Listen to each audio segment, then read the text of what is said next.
Salut, c'est Romaric.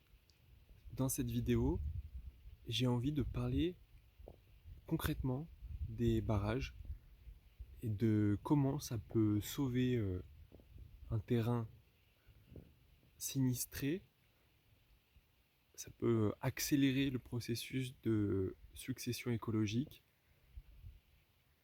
de façon vraiment spectaculaire.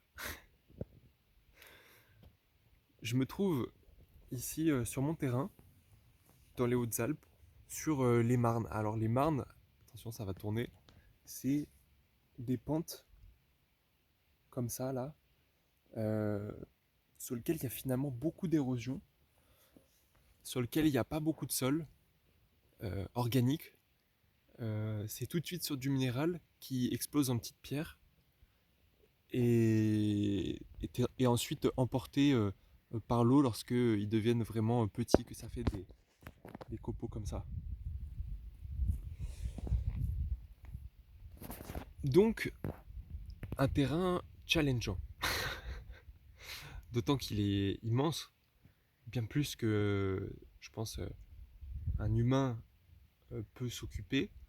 Et quand je dis peut s'occuper, c'est dans un sens non pas productif, mais en termes d'attention, euh, optimalement, ce qu'un humain peut donner au max de mieux, je pense qu'il ne faut pas chercher des hectares. Euh, Quelques milliers de mètres carrés euh, pour une attention précise, pour cultiver des choses, c'est largement nécessaire. Mais revenons-en à ces pentes. Parce que rien que ces pentes, ça prend des jours et il faudrait des semaines pour installer tous les barrages nécessaires à booster, accélérer la récupération par les végétaux. Un barrage déjà concrètement c'est un obstacle qu'on met en travers d'une pente. Euh, Idéalement, on ne met pas le barrage n'importe où. Il faut le mettre donc dans un creux, mais à un endroit où la pente commence à ralentir, voire au plus plat d'une succession de plantes, de pentes. Là, j'ai utilisé des pierres, mais c'est pas vraiment le matériau le plus optimisé parce que les pierres sèches sont un bien plutôt rare ici. Je suis pas couvert de cette caillasse, je suis couvert de chips de pierre. Néanmoins, c'est très lourd et ça a l'avantage de casser le courant beaucoup plus robustement que du bois ou même de la terre et de l'argile. Donc ça crée un blocage, ça crée une sorte de delta entre la hauteur du barrage,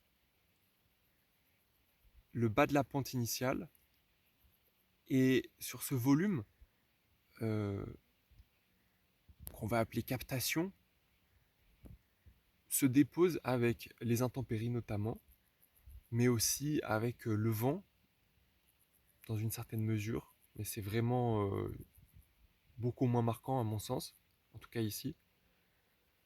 L'eau fait glisser en fait sur les pentes la matière organique et surtout toute la partie minérale, les petites chips de pierre dont j'ai parlé, plus des particules plus fines qui forment de l'argile. Je sais pas si c'est vraiment de l'argile pure, je pense pas, sinon ça serait sans doute plus hermétique que ça. Par contre, ça résiste pas mal au soleil. On est en septembre, certes, mais c'est une terre vraiment qui ressemble à de l'argile. Bref, sur cette captation, on va récupérer du coup tout ce qui glisse et on va pouvoir s'en servir pour créer un un sol qui n'est pas le sol dur. Dans ces dépôts, il y a des plantes un peu pionnières quand même. C'est pas un terrain facile.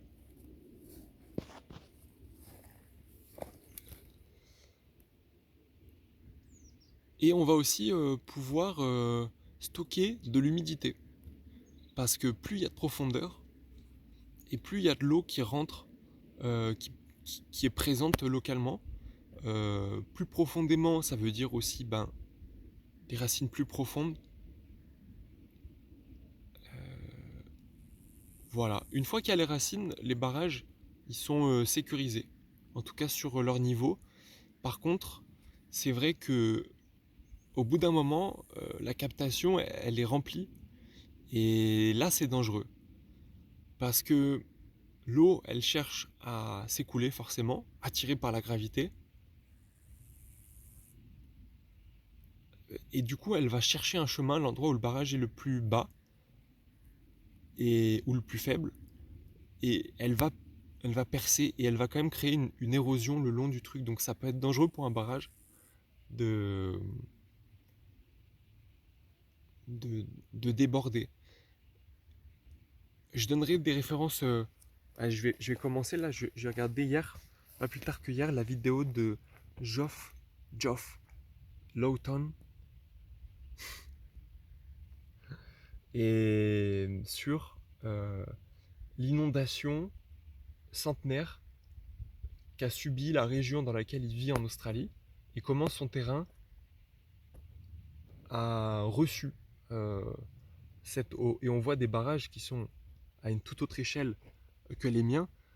Soit ils ont tenu, soit ils sont remplis justement de tout ce qui glisse, de sédiments, de matière organique. Soit ils sont percés. Et on voit clairement que quand ça déborde, c'est assez large, donc ça peut manger une bonne partie du, du barrage. Et si le barrage il est en terre, chose que je commence à expérimenter, ça peut emporter beaucoup de matières précieuses qu'on a voulu capter, qu'on a même peut-être entre guillemets investi parce qu'on l'a gratté autour pour monter un barrage. Et en fait, on a avec le flot qui emporte, on peut perdre cet investissement. Donc là où ça risque de couler, de déborder, il y a deux solutions. Soit on prévoit une petite rigole de secours, mais il faudrait idéalement qu'elle soit plutôt dans des matières qui résistent à l'érosion, style donc des pierres, voire peut-être des tuyaux, j'en sais rien. Mais comme vaut mieux faire avec des matériaux locaux, je vois que les pierres. Soit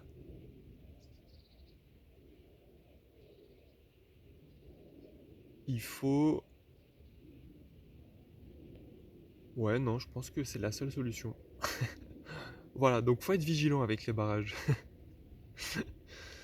Euh, que dire de plus? Ah oui, concrètement, alors les effets, c'est donc à court terme de visible, ça crée des plats, enfin non, plutôt à long terme ça, mais ça laisse l'humidité, il y a plus de profondeur, c'est beaucoup plus humide dans le creux que euh, sur les crêtes où on voit bien qu'il n'y a que des cailloux qui sont déjà secs. Euh, Ça peut aussi se voir assez vite là, tu vois, c'est le résultat d'un orage. L'argile s'est déposée le long du barrage, comme ça, à certains endroits, et c'est encore humide, vraiment bien humide dessus. Donc on voit assez vite ces petites particules qu'on a captées. Par contre, c'est vrai que c'est à plus long terme où on se rend compte du, du plat en fait qui se forme petit à petit. Mais vraiment à long terme, ce qui se passe, c'est que les végétaux, à moyen et long terme, les végétaux, ils adorent. Et au pied des barrages, il se développe des arbres ou des arbustes ou des vivaces comme la lavande, euh, qui vont bénéficier de cette eau qui, toujours attirée par la, la gravité, elle peut ruisseler encore comme ça bien après l'orage. Je sais pas si à cette échelle ça dépasse un jour ou 2 jours. Je pense que si, plutôt quand ils seront plus hauts, euh, on aura une humidité qui va suinter encore euh, bien plus longtemps et tout ce qui va être en contrebas va beaucoup bénéficier de ça. On pourrait se dire, voilà, elle reçoit moins d'eau au moment où il pleut, mais en fait, l'eau qui passe en courant comme ça n'est pas du tout absorbée et ça enlève tout ce qu'il y a autour. Donc là, au contraire, on lui fait une petite poche. Alors c'est plutôt lui qui s'est fixé là euh, après l'installation de ces barrages, mais en fait ça s'auto-alimente. Ça crée une poche d'eau, une petite réserve, qui même si elle n'est pas visible, même si elle n'est pas aérienne, euh, elle est présente, elle est là dans l'argile, dans la terre, elle est stockée pour euh, là quelques jours de plus au moins, et ça fait vraiment la différence à l'échelle des années. Comme ça, c'est vrai qu'en une fois, tu pourrais pas mettre une tomate qui a un cycle de vie rapide. Entre deux orages, il y a tellement de temps qui passe que ça tiendrait pas. Mais des arbres comme ça qui, de base, peuvent supporter des stress hydriques, comme ça, comme les pins, euh, quand tu leur mets ça en plus, quand tu améliores un peu leurs conditions de vie, euh, vraiment c'est exponentiel, ça croît beaucoup plus vite. Et en échange, ça te fournit le service super génial de stabiliser le sol avec ses racines. Ça, c'est vraiment incroyable. Une fois que la végétation, elle s'est installée sur le barrage, il est indestructible, quoi. Il faudrait vraiment voilà, une tempête centenaire pour emporter ça. Ça, cette couche-là, elle est acquise. Maintenant, là où le combat fait rage, c'est toujours sur le delta entre la hauteur du barrage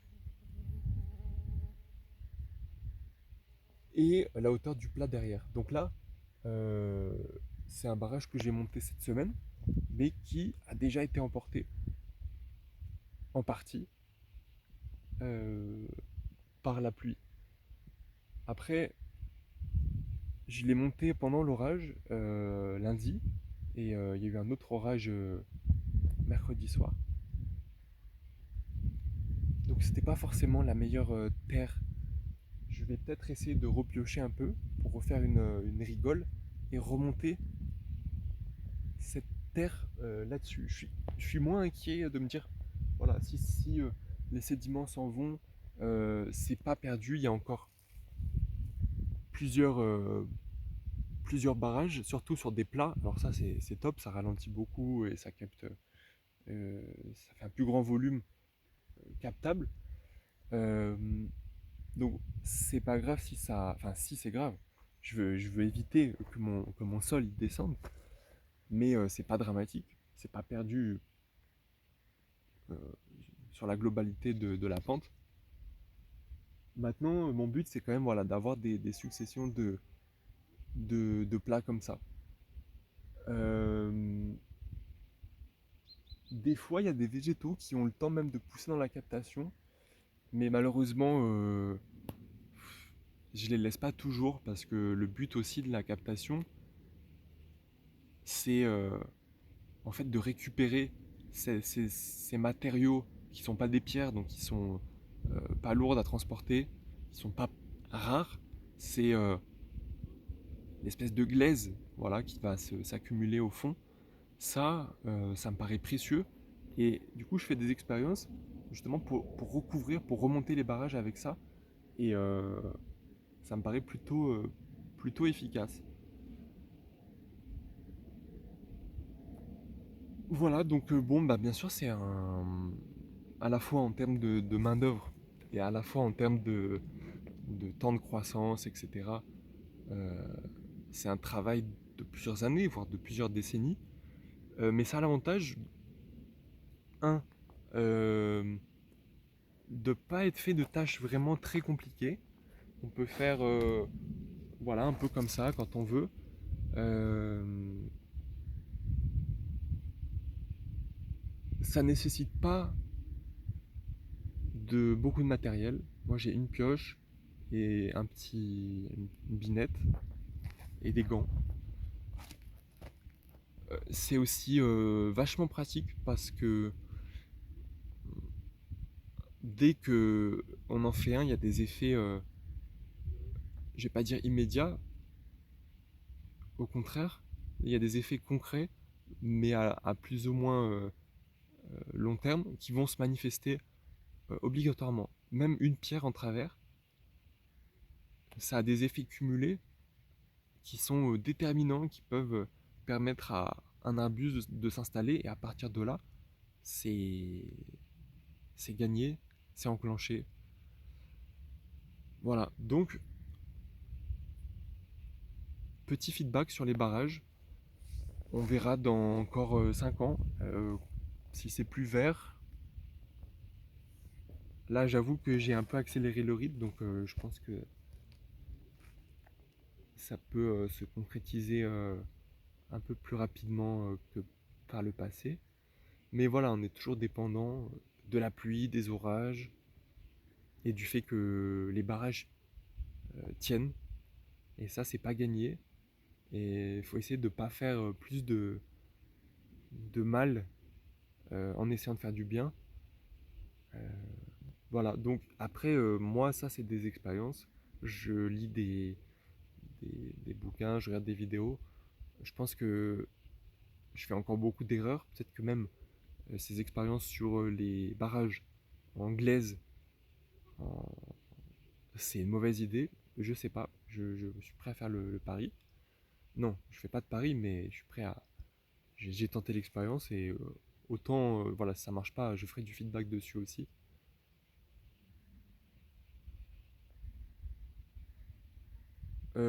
Donc voilà, je suis ouvert au conseil. Je suis tout à fait ouvert à la critique. Et si ça peut t'apporter des idées sur comment gérer des parties difficiles de tes terrains, eh ben, tant mieux. C'est aussi assez ludique, c'est physique, mais il n'y a pas besoin, un barrage, c'est entre 10 minutes et 3 quarts d'heure, on va dire. Voilà, on peut pas, je pense qu'on peut difficilement faire du mal en faisant un barrage, sauf dans les rivières, mais sur des terrains en pente comme ça, voilà, c'est une activité bénéf. Ciao.